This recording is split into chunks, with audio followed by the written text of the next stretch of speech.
घंटी बजती है तभी माँ आशा फोन उठाती है। कैसे हो बेटा और कब आ रहे हो? माँ मैं नहीं, अब आपको आना होगा। माँ आप कहती थी ना शादी कर लो, तो मैंने आपके लिए बहू ढूंढ ली है, अब आपको आना होगा। क्या सच में? ये तो बहुत अच्छी बात है बेटा। ठीक है बेटा, तो अब हम सब जल्दी ही दिल्ली आएंगे। ठीक है माँ।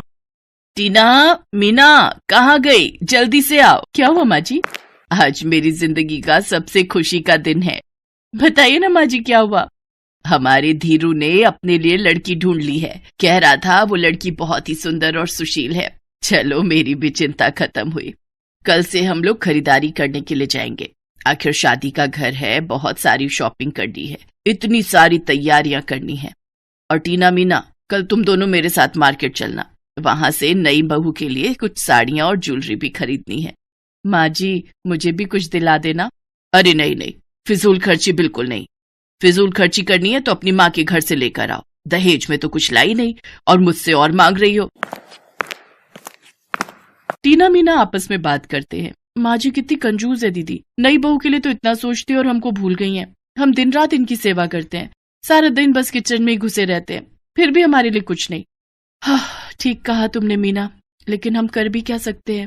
दूसरे दिन वो सब मार्केट चले जाते हैं और नई बहू के लिए खरीदारी करते हैं। तभी मीना कहती है, माँ जी ये साड़ी कितनी अच्छी है, हमें दिला दीजिए। कहा था ना मैंने तुमसे कि किसी को कुछ नहीं दिला रही, मैं केवल नई बहू के लिए खरीदारी कर रही हूँ। और मैंने कहा था मुझसे किसी चीज की जिद मत करना, शादी का घर है, बहुत खर्चा है, किसी को एक साड़ी नहीं दिलाऊंगी। मैं सारी शॉपिंग नई बहू के लिए कर रही हूँ, बड़ी आई साड़ी लेने वाली। टीना मीना आपस में बात करती हैं। हमारी सास एक नंबर की कंजूस है, नई बहू की इतनी सारी खरीदारी और हम दोनों को साड़ी दिलाने के लिए उनके पास पैसे नहीं है। भगवान भला करे इनका। आने दो उस नई महारानी को, मिलकर सबक सिखाएंगे। और अगली सुबह आशा कहती है, अरे टीना मीना कहाँ मर गई, बस का टाइम हो गया। हाँ भाई, जिसको भी चाय नाश्ता करना हो यहाँ कर सकता है। उस जगह पर चाय वाला, छोले वाला, ब्रेड पकौड़े वाला आदि भी खड़े होते हैं। चाय वाले चाय चाय चाय चाय चाय। अरे चाय वाले भैया, चाय कैसे दी है? 10 रुपए की चाय मैडम। अच्छा इतनी महंगी, चलो कोई बात नहीं, 3 चाय लगा दो। ये माँ जी कितनी कंजूस है, 2 दिन की चांदनी फिर अंधेरी रात है। मेरी नई बहू, और कुछ खाओगी क्या? कुछ खाओगी तो बताओ। नहीं माँ जी शुक्रिया। अरे शुक्रिया कैसा, छोले खा लो। अरे छोले वाले 3 प्लेट छोले तो लगाओ। माँ बाहर की चीजें हमें नहीं खानी चाहिए, पता नहीं कैसे कैसे बनी होती हैं। अरे नहीं बाबूजी, हमारा खाना एकदम शुद्ध है, ताजा है, गरम गरम। हाँ पता है कितना ताजा है। वो सब छोले खाने लगते हैं। तभी बिरजू और श्याम आपस में कमेंट पास करने लगते हैं। ये बुढ़िया तो बड़ी कंजूस लग रही है भाई, एक बहू पर प्यार है और 2 बहुओं पर अत्याचार है।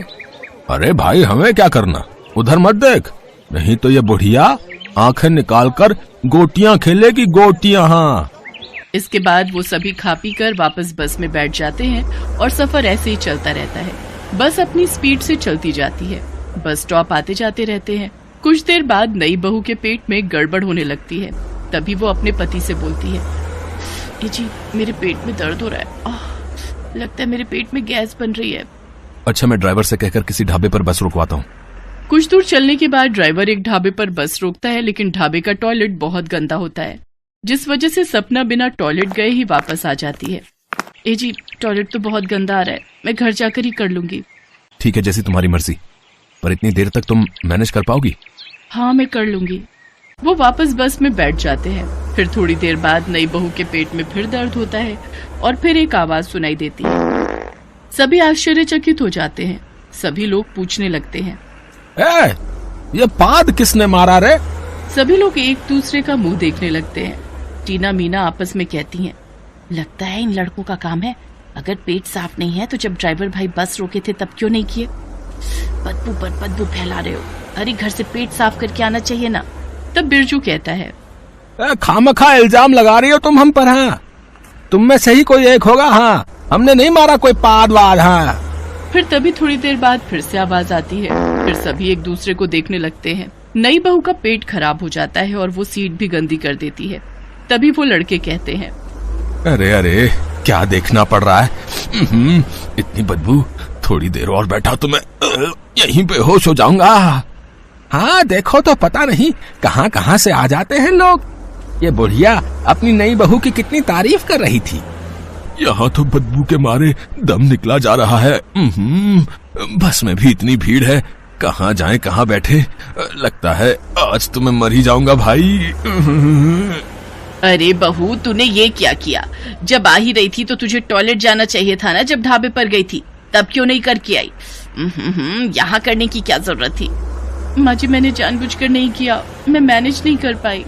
देखा माँ जी, कितनी देर से अपनी नई बहू की तारीफ कर रही थी, अब देख लीजिए इसके कारनामे। छी छी छी छी छी, राम राम राम राम राम। मैंने कहा था ना, भगवान के घर देर है अंधेर नहीं। देख लिया माँ जी, आपकी सुंदर नई बहू ने तो गृह प्रवेश से पहले ही गंध प्रवेश कर दिया है। ऐसा कहकर वो दोनों हंसने लगती हैं। अरे कमबख्त दोनों चुप हो जाओ, वैसे ही इतना दिमाग खराब हो गया और तुम मजे ले रही हो।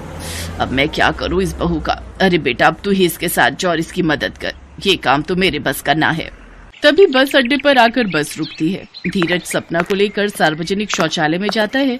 फिर कपड़े बदलकर सपना बाहर आती है। तभी आशा कहती है, जीवन में पहली बार ऐसा सफर करना पड़ा। चलो कोई नहीं, चलो बेटा, इस बहाने सबक तो मिला कि सफर में ज्यादा नहीं खाना चाहिए, किसी भी वक्त हमारा पेट खराब हो सकता है। और फिर वो सब अपने घर चले आते हैं। धीरज अपनी सुहागरात मनाने के लिए अपने कमरे में जाता है तो वो देखता है कि नई बहू सपना रो रही होती है।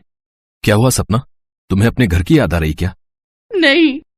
भूख लगी है? नहीं। फिर क्या हुआ है? पॉटी लगी है।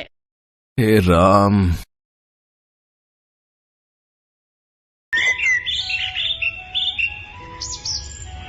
अर्पिता की शादी के ठीक एक दिन पहले सगाई का फंक्शन था। उसके ससुराल वाले जबरदस्ती उसे खिलाने पिलाने में लगे हुए थे। हर कोई यही कह रहा था कि नई बहू को मैं पहले खिलाऊंगा, कोई कहे मैं पहले खिलाऊंगी। यही करते करते अर्पिता परेशान हो गई, पर वो क्या ही कहती। जबरदस्ती सब फोटो खिंचवाने के चक्कर में अर्पिता के मुंह में जबरदस्ती बर्फी और रसगुल्ले के टुकड़े भरते ही जा रहे थे। जब खाना खाने की बारी आई तो सबने टेबल साथ में लगा ली। अर्पिता, खाओ ना, तुम तो कुछ खा ही नहीं रही हो। अगर अभी भूखी रहोगी तो कल फिर फेरों के समय तुम्हें भूख लगेगी। हाँ। अरे साले साहब, अर्पिता को भी तो कुछ खिलाओ, खुद ही खाए जा रहे हो।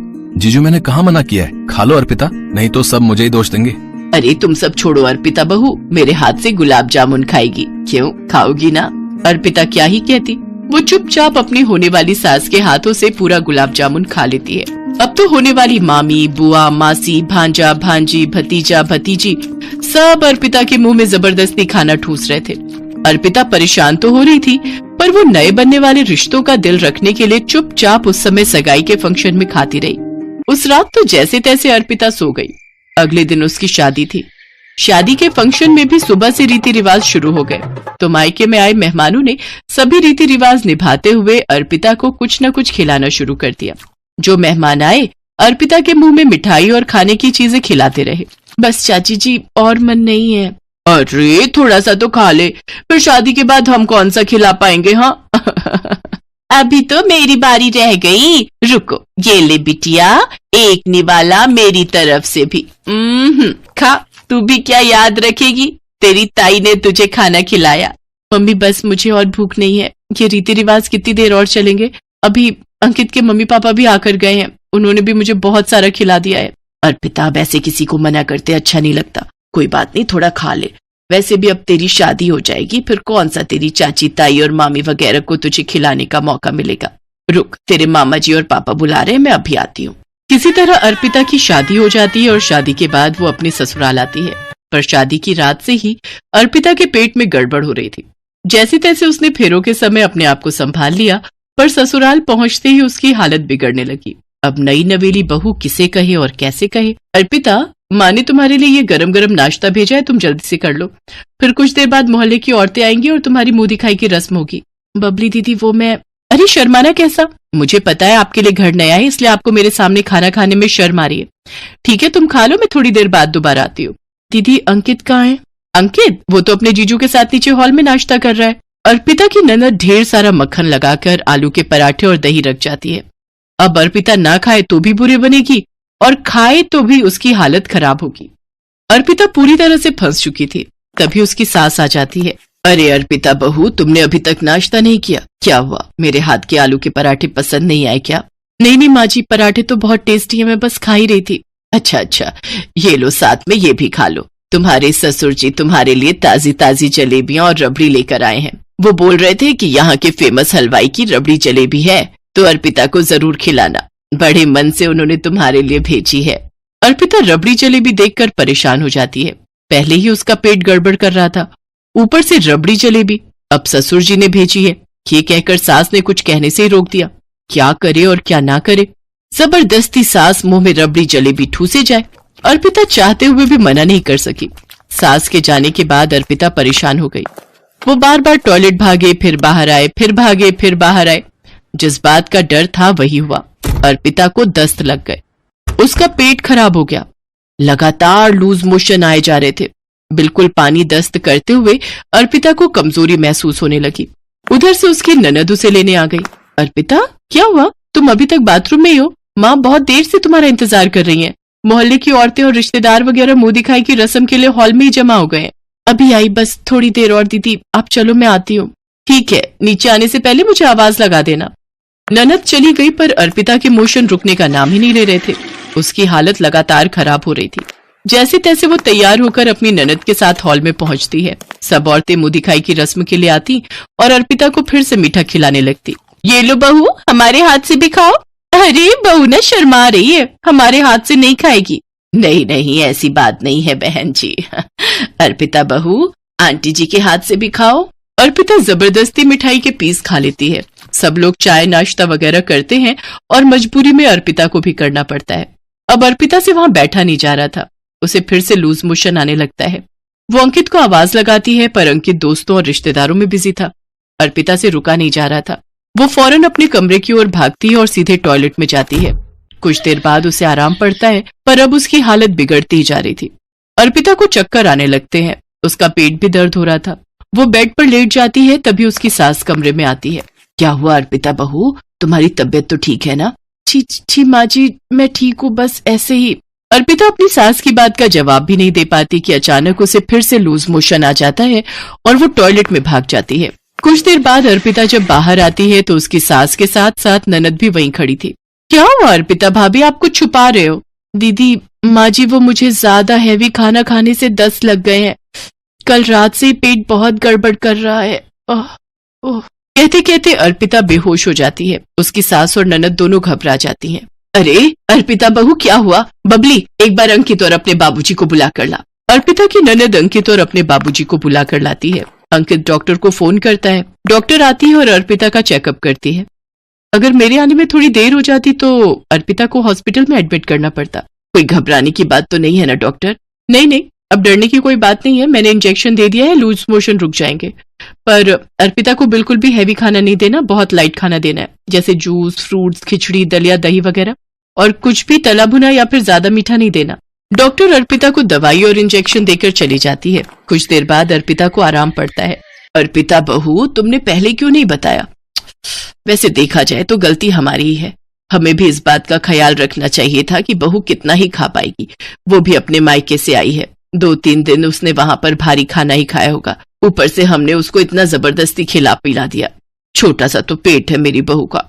हाय मेरी लाडो, देखो चेहरा कैसे मुरझा सा गया है। माँ, मैं अभी अर्पिता के लिए फलों का जूस निकाल कर लाती हूँ। सॉरी अर्पिता, मैं भी तुम्हारा ख्याल नहीं रख सका। बहू, जब तुम्हारा पेट खराब था तो तुम मना कर देती। तुमने हम सबका दिल रखने के लिए हमारी लाई हुई चीजों को बिना कुछ कहे खा लिया ताकि हमें बुरा न लगे। कमला, हमारी बहू बहुत संस्कारी और समझदार है। जीती रहो बहू, घबराओ नहीं, तुम जल्दी ठीक हो जाओगी। कमला, बबली, तुम्हें अर्पिता बहू का पूरा ख्याल रखना है, ठीक है? अर्पिता की मम्मी को भी फोन पर यह बात पता चलती है तो उन्हें भी बहुत दुख होता है कि अर्पिता को शादी से 2 दिन पहले भी इतना भारी खाना खाना पड़ा और वो सबका दिल रखने के लिए अपने मायके में भी किसी को मना नहीं कर पाई, और शादी के बाद वो अपने ससुराल में नई बहू बनकर आई तो भी किसी को मना नहीं कर सकी। सबको अपनी गलती का एहसास होता है। 1-2 दिन में अर्पिता ठीक हो जाती है। अब रिश्तेदारी में पहली रोटी खाने भी जाना था। इस बात को लेकर वो और चिंता में थी, पर इस बार उसकी सास ने सब कुछ संभाल लिया। अर्पिता बहू, चिंता मत करो। अगर रिश्तेदारी में पहली रोटी पर जाना है तो कम से कम 2 से 3 दिन का गैप होगा। लगातार हम भी तुम्हें रिश्तेदारी में खाने पर नहीं भेजेंगे। जब तुम्हारा जी चाहे तब तब जाना। अपनी सास की बात सुनकर अर्पिता खुश हो जाती है। वो खुश थी कि उसको इतना अच्छा ससुराल मिला था जहाँ परिवार के सदस्य एक दूसरे की परेशानी को समझ